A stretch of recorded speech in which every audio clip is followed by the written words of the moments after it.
Hello and welcome to the John Ark Show. Today's episode is called Flood Damaged Florida Cars Being Sold Across the Country Now. Before we begin, I want to encourage you to subscribe to our channel for free. You can also like, comment, and follow us. We're going to have a lot of great celebrity interviews coming up, so make sure to click on that notification bell so you can be notified every time we upload a new episode. Also, we ask that you post a link to today's show on all your social media to help spread the word. Now, let's get started.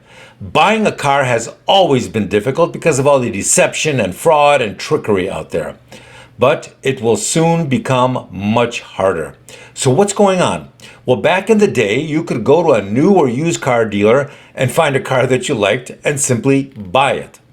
Then various companies started producing car vehicle history reports that allowed consumers to check the history of a car they were thinking of buying. And then all sorts of nonsense started happening after that. So you would think that this would reduce the amount of fraud and deception and criminality being perpetrated by the car dealers, but that would be incorrect. In reality, all it did was to increase the amount of deception as well as force the dealers to get more sophisticated in their efforts to deceive customers. The dealers now have to stay 1 or 2 steps ahead of these car vehicle history reports. So what kind of fraud are dealers engaging in and how can you protect yourself? Here's what we have found. First of all, check the car history report to see if it was purchased out of state by the dealer. If so, that's almost always a bad sign. Cars purchased out of state may mean that they've been subject to flooding in that state, and now they're trying to dump the flood-recovered cars on people in your state or other states because they know that the clock is ticking. So why is the clock ticking? Well, when a car is flooded with salt water or normal rainwater, what happens is rust begins to form inside the electronics of the vehicle, inside the wiring, inside everything. Now, when that happens, they may clean the flood car. They'll detail it, make it look brand new. You go to some dealer in some other state, you'll see it, and you'll say, man, this car is immaculate. Somebody must have really been taking care of it. That's not the case at all. What's happening is the car was cleaned, but all the electronics, they're now getting rustier every day because of the flooding, because of the salt water or the normal water. And the accumulated rusting that's happening, that gets worse and worse. 6 months, 12 months, right around the 18 to 24 month mark, the rust will short everything out. You won't be able to start the car. You won't be able to fix any of the wiring because it's all bad. The chips, they're terrible. So that's why so many people are avoiding purchasing cars from states that have frequent flooding. Since Florida has so many storms, floods, and hurricanes, a lot of people try to clean their flood damaged cars by themselves, and then they try to sell them out of state. Remember, some cars have more than 1,000 computer chips in them, and they're all rusting quietly away. Just imagine what the repair bill would be to fix or replace all those chips, all that wiring. Next, we have a problem with title laundering.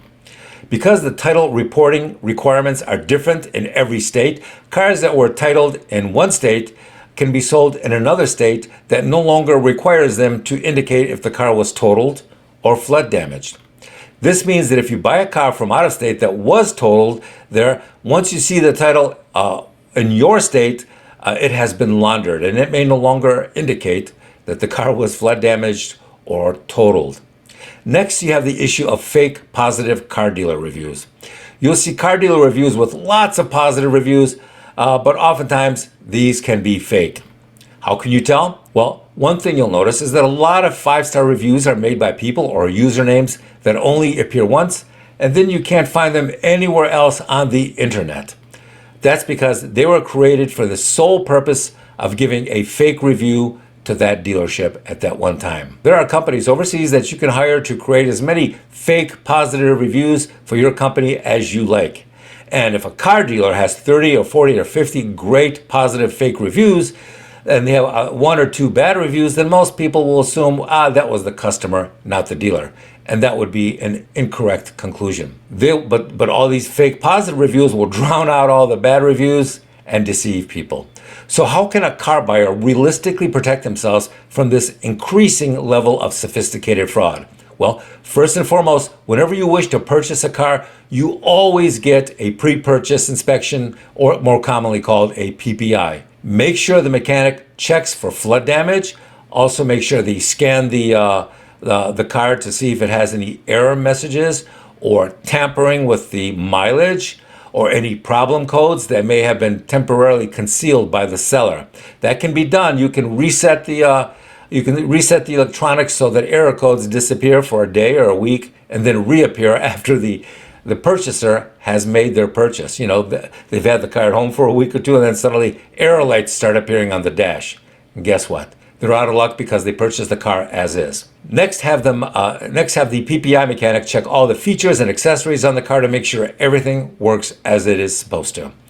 If the inspecting mechanic finds problems with the car, then ask him to give you a repair estimate to see what it would cost to repair or replace those issues.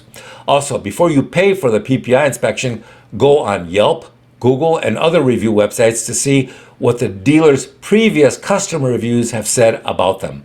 If you see a bunch of people claiming this dealer has defrauded them or mistreated them or abused them or even simple rudeness, then avoid dealing with that dealer at all costs. Remember, if they treat existing customers that poorly, just imagine what they'll treat new customers like. Also, check the vehicle history report to see if it ever came from Florida, Pennsylvania, New York, or New Jersey. That's always a huge red flag. For some reason, there's so much fraud emanating from those states that it's a disturbing trend. One more thing to remember. The vehicle history report only reports publicly available information about the car.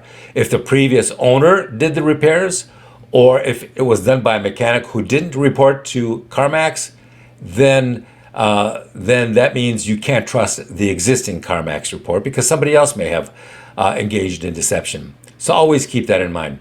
The best information you will be able to get is from a local mechanic who performs the PPI. Always, always, always have a PPI done before you purchase a used car. Good luck and thank you for watching. I want to encourage you to subscribe to our channel for free. You can also like, comment, and follow us. We're going to have a lot of great celebrity interviews coming up, so make sure to click on the notification bell so you can be notified every time you upload a new episode. Also, we ask that you post a link to our episode of today's show so that you can help get the word out. Thank you, and we shall talk to you soon. Bye-bye.